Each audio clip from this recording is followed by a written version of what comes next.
بسم اللہ الرحمن الرحیم۔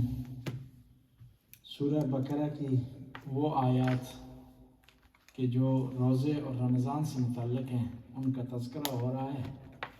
خداوند تعالیٰ کا ارشاد ہوتا ہے ایام معدودات فمن کان منکم مریضا او علی سفر فعدۃ من ایام اخر، کہ یہ جو روزے کے دن ہیں گنے چنے دن ہیں، 29 دن ہے یا 30 دن ہے، یعنی مومنوں کو مسلمانوں کو گھبرانا نہیں چاہیے۔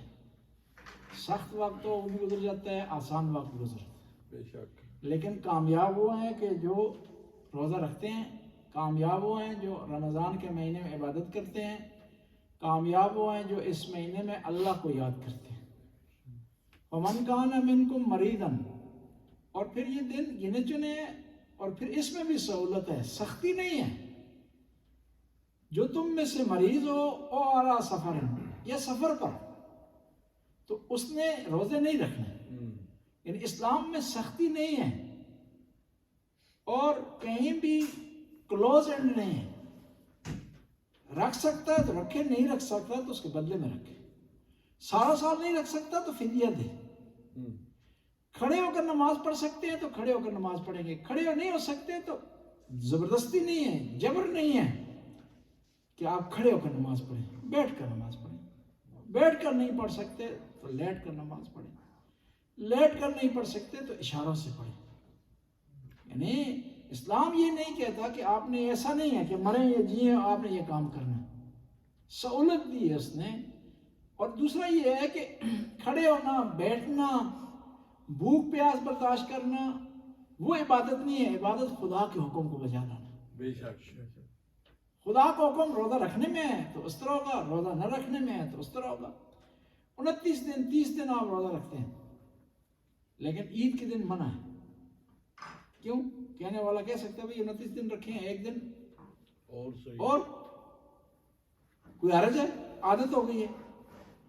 جواب آئے گا نہیں، روزہ رکھنا، بھوک برداشت کرنا یہ عبادت نہیں، عبادت خدا کے حکم سے۔ اور اس لیے جو آدمی بیمار ہے وہ اگر روزہ زبردستی رکھتا ہے تو اس کے لیے جائز نہیں، اس کے لیے حرام ہے۔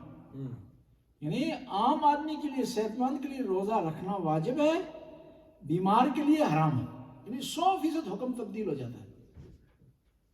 اس کے لیے نہ رکھنا عبادت ہے، ہمارے لیے رکھنا عبادت ہے، اس کے لیے نہ رکھنا عبادت ہے۔ یعنی دو مختلف فعل ہیں، دونوں کو اجر ملے گا۔ کیوں؟ نیت دونوں کی ہے، کام مختلف ہے، نیت دونوں کی ہے۔ میں ہمیشہ مثال دیا کرتا ہوں، پرانے زمانے کی مثال ہے کہ ایک آدمی آتا ہے مسجد کے باہر۔ پرانے زمانے میں مسجد اس طرح نہیں ہوتی تھی، گاڑیاں یہ وہ، لوگ کھچر پر آ گئے، گدے پر آ گئے، مسجد میں آ کر نماز پڑھی، گھوڑے پر آ گئے، واپس چلا گیا۔ ایک آدمی مسجد کے سامنے آ کر ایک قلعہ ٹھوکتا ہے تاکہ یہ نمازی آئیں گے، سواری کو اپنی باندھیں گے، نماز پڑھیں۔ دوسرا آتا ہے اس کے بعد، میری طرح جذباتی، وہ کھاڑ دیتا ہے، کہتا ہے وہ رات کو نمازی آئیں گے ان کو ٹھوکر لگے گی، وہ اکھاڑ دیتا ہے۔ دو کام مختلف ہیں، دونوں کو ثواب ملے گا۔ نیت کیونکہ ایک ہے، دونوں کی خیر ہے، دونوں کی نمازیوں کی بھلائی سوچ رہے ہیں، نماز پڑھنے والوں کا کہ خیر خواہ ہے۔ اسی طرح کام بعض اوقات مختلف ہو سکتے ہیں، لیکن نیت ایک ہونے کی وجہ سے آپ کو اجر ملے گا۔ بس دیکھنا یہ کہ خدا کا حکم کس کے متعلق ہے، روزے سے متعلق ہے یا افطاری سے متعلق ہے، روزے سے متعلق ہے یا روزہ یا نہ رکھنے سے متعلق ہے، آپ نے اس کو فالو کرنا ہے۔ اگر خدا کے حکم کو آپ فالو کریں گے دنیا میں کامیاب ہے، آخرت میں۔ اگر اپنی من مانی کریں گے، ضد کریں گے تو کامیاب نہیں ہے۔ سفر میں روزہ نہیں ہے۔ کہتے ہیں کہ کچھ لوگ روزہ رکھتے تھے سفر میں، پیغمبر کو خبر ملی تو انہوں نے ڈانٹا ان کو۔ پیغمبر مدینے سے مکہ جا رہے تھے، سفر میں تھے، پیغمبر جب بھی سفر میں ہوتے تھے تو علن آ کر پانی پیتے تھے تاکہ لوگ نہ سمجھیں کہ پیغمبر نے روزہ رکھا ہو، تاکہ لوگوں کو پتہ چلے کہ خدا کے حکم کو بجا لانا وہ امپورٹنٹ ہے۔ امام جعفر صادق علیہ السلام کی کسی کا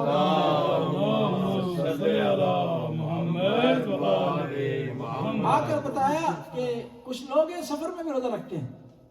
کہا اگر مجھے علم ہونا کچھ لوگ ہیں سفر میں روزہ رکھتے ہیں تو میں ان کے جنازے میں شرکت نہیں کروں گا. اور یہی فرق ہے شیعہ اور سنی میں. ہمارے ہاں جو سفر میں روزہ ہے نا نہ رکھنا یہ واجب ہے نہ رکھنا, نہیں رکھ سکتے, اجازت نہیں ہے. سنیوں کے اختیار ہے, ان کو اختیار ہے روزہ رکھیں یا روزہ نہ رکھیں. ہمارے یہ کہ نہیں رکھنا آپ نے, بس اس پر توجہ دینے ضرورت ہے. بعض اوقات ہم سنی معاشرے میں رہتے ہیں, ہم سمجھتے شاید ہمارا بھی اسی طرح ان کی طرح ہے, تو جو ہے وہ رکھ بھی سکتے ہیں اور نہیں بھی رکھ سکتے. ایسا نہیں سفر میں. اسے کیا کہتے ہیں؟ سفر میں روزہ نہ رکھنا عزیمت ہے, رخصت نہیں ہے, چھٹی نہیں ہے, اجازت نہیں ہے, بلکہ لازمی ہے نہ رکھیں. اور حتیٰ اگر آپ رکھ بھی لیتے ہیں نا آپ نے بعد میں دوبارہ رکھنا ہے, وہ روزہ ہی آپ کو شمار نہیں ہوگا. اور پھر اس کے اپنے احکام ہیں, کتنے کلومیٹر زور کے بعد آپ سفر کریں, زور سے پہلے سفر کریں, 9 دن سے کم کا سفر ہو, تو ساری شرائط اس کی پائی جاتی ہیں. اور اس میں ایک اور چیز ہے, حد ترخص روزے میں. مثلا مثال کے طور پر میں اپنے گھر میں ہوں اور صبح میں نے 6 بجے ایئرپورٹ کی طرف جانا ہے, 4 بجے سحری کی ہے میں نے, 4 بجے میں نے سحری کی ہے, 6 بجے میں نے ایئرپورٹ کی طرف جانا ہے, میں نے سحری کھانی ہے, وہاں روزہ نہیں توڑ سکتا ہوں. اپنی کمیون سے خارج ہوں گا تو اس کے بعد کھا سکتا ہوں, اس سے پہلے نہیں کھا سکتا. لیکن اس کے بعد میں کھا سکتا ہوں کیونکہ سفر میرا شروع ہو گیا, میں اس کے بعد سفر میں ہوں. اور اس میں ایک اور چیز بھی ہے, وہ لوگ جن کا پیشہ سفر ہے یا پیشے کا لازمہ سفر ہے, ان کا ٹیکسی ڈرائیور ہے, بس کے شوفر ہیں, جو شہر سے باہر جو ٹریول کرتے ہیں, وہ مسافر شمار نہیں ہوتے. اسی طرح گناہ کا سفر آپ کر رہے ہیں تو پھر آپ نے روزہ رکھنا ہے. وہ اگر اتنا خیال کرے گناہ و ثواب کا تو اس کو گناہ ہی نہ کرے جی, روزہ رکھنے کا خیال رکھنا اس نے. لیکن ہوتے ہیں کچھ لوگ کھانا حلال ہے, شراب پی لینی جی. اب کون سا سفر گناہ کا ہوتا ہے؟ جس میں سفر کے باوجود بھی روزہ رکھنا آپ نے. عورت شوہر کی اجازت کے بغیر سفر کرتی ہے تو یہ گناہ کا سفر ہے. میں ایک دفعہ خواتین میں درس دے رہا تھا تو انہوں نے جواب سوال پوچھا کہ اگر شوہر سفر کرے بغیر اجازت تو اس کا کیا ہوگا. جو پچھلے سال وہ کی بات ہے, وہ ایک خاتون نے فون کیا, کہا کہ روزہ اگر جان بوجھ کے کوئی کھائے تو اس کا کفارہ کیا ہے؟ تو میں نے کہا اس کا کفارہ 3 ہے, آپ کو آپشن ہے, یا ایک غلام آزاد کریں, یا 60 مسکینوں کو کھانا کھلائیں, یا 60 روزے رکھیں. تو اس نے کہا کہ غلام ابھی نہیں ہے تو اب کیا کریں؟ میں نے کہا اپنے شوہر کو آزاد کر دو. رمضان کے مہینے میں پابندی اس پہ اٹھا لو کہ کب آ رہے ہو, کب جا رہے ہو, کہاں ہو, کیوں دیر سے آئے ہو جی, آپ مجھے چھوڑ دو. یہی کفارہ ہے تمہاری طرف سے. روزے کا مذاق کیا. یہ غلام کا ابھی نہیں ہے چکر, پیغمبر کے زمانے میں تھا. اور وہ غلام کو بھی چھٹی ملتی تھی, شوہروں بیچاروں کو چھٹی نہیں ملتی. ان کو پھر تھوڑی سہولت ہوا کرتی تھی, غلام ہوا کرتے تھے نا, تھوڑی ان کے لیے قانون نرم تھے. بے شک کیا کرنے. اور یہ 60 جو روزے رکھنے ہیں کفارے کے, یہ 60 روزے 30 مسلسل رکھنے ہیں. اس کے بعد جو ہے میرا فون بند ہو گیا, دوبارہ ریپیٹ کرے گا. ایک منٹ جی, کہاں سے ریپیٹ کریں؟ یہ کفارہ. اب یہاں پر یہ یاد رکھنا ضروری ہے کہ 2 چیزیں ہیں, ایک ہے فدیہ, ایک کفارہ. لوگ مکس کرتے ہیں. فدیہ کا معنی ہے کمپنسیشن, اتستاتن, اور کفارے کا معنی جرمانہ. کفارہ اس آدمی کے لیے ہے کہ جس نے جان بوجھ کر روزہ توڑا ہے, جان بوجھ کر روزہ کھایا ہے. فدیہ اس سے جو بیمار ہے, مجبور ہے. فدیہ آپ نے دینا ہے 750 گرام کھانا. قرآن میں ہے کہ ایک غریب کو کھانا کھلائیں, اور فقہاء نے کہا یہ 750 گرام بنتا ہے آٹا یا گنا. وہ ایک آدمی نے مجھے سوال کیا کہ وہ غریب رضی نے کیا کریے. میں نے کہا جو ہاں وہ غریب جتنا کھاتے ہیں نا تھوڑا ایک ٹائم کا, وہ دینا آپ نے. ضروری نہیں ہے کہ وہ غریب جو 1 مہینے کا غریب بھوکا آپ کے پاس کے آپ کے ٹائی چڑھ جائے جی اور وہ چھوڑی نہ جان چھوڑی ایسا نہیں مسئلہ. آپ نے ایک غریب کو کھانا کیا دینا ہے, ایک نارمل کھانا ہے غریب کو دینا ہے اور وہ 750 گرام ہے فدیہ. اور کفارہ آپ نے 60 غریبوں کو کھانا کھلانا ہے یا 60 اس کے بدلے میں روزے رکھنے ہیں. قرآن ارشاد فرما رہا ہے ایام معدودات فمن کان منکم مریضا وعلی سفر فعدۃ من ایام اخر. جو آدمی سفر پر ہے, بیمار ہے, رمضان میں روزے نہیں رکھے گا, اس کے بدلے میں دوسرے ایام میں روزے رکھے گا. وعلی الذین یطیقونہ فدیۃ طعام مسکین.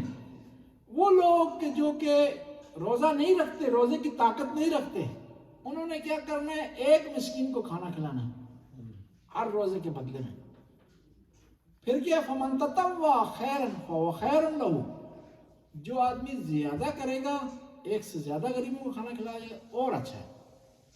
کم از کم ایک غریب کو کھانا وہ ایک روزے کے بدلے میں جو ہے وہ کھلائے. وَأَن تَصُومُوا خَيْرٌ لَكُمْ. روزہ رکھنا تمہارے لیے بہتر ہے. ان کنتم تعلمون, بشرط کہ تم اس کی قدر جانتے ہو. کیا بات. اور آیت کا جو یہ ہے نا ان تصوموا خیر لکم, اس کا ترجمہ اہل سنت نے ہم سے مختلف کیا.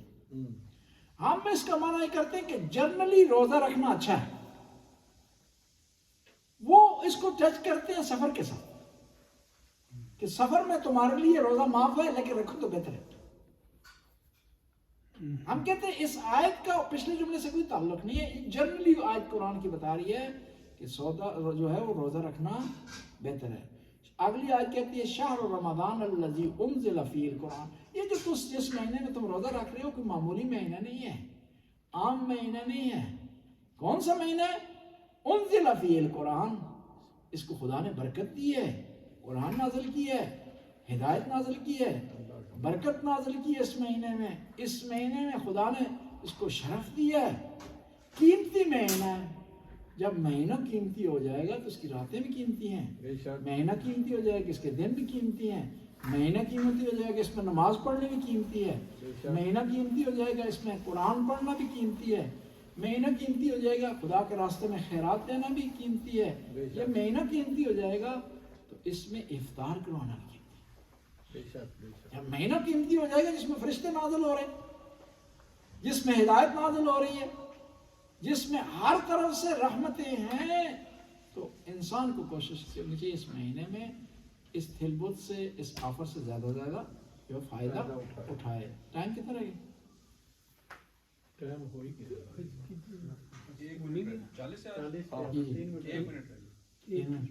3 یا 1 منٹ. آیت کو مکمل کرتے ہیں. صرف آیت کو شہر رمضان الذی انزل فیہ القرآن ھدی للناس وبینات من الھدی والفرقان. یہ قرآن جو نازل ہے اس مہینے میں یہ ہدایت والا ہے, حق اور باطل کے درمیان فرق کرنے والا ہے. ھدی للناس وبینات من الھدی والفرقان ومن شہد منکم الشہر فلیصم ومن کان مریضا وعلی سفر فعدۃ من ایام اخر یرید اللہ بکم اليسر ولا یرید بکم العسر لتکملوا العدۃ ولتکبروا اللہ علی ما ہداکم ولعلکم تشکرون. اللہم صلی علی محمد وعلی محمد. خدا اس قلیل سے عبادت کو قبول و منظور فرما, ہمارے گناہوں سے درگزر فرما, نیک کام کرنے کی توفیق عطا فرما, برائیوں سے محفوظ رہنے کی توفیق عطا فرما. یا اللہ زمانے کے امام کے ظہور میں تعجیل فرما, ہمیں امام کے انصار میں کرا. خدا جو عبادت کرتے ہیں یہاں پر قرآن کی تلاوت ہوتی ہے اس کا ثواب حاضرین کے لواحقین مرحومین مرحومات کے نام اعمال میں درج فرما.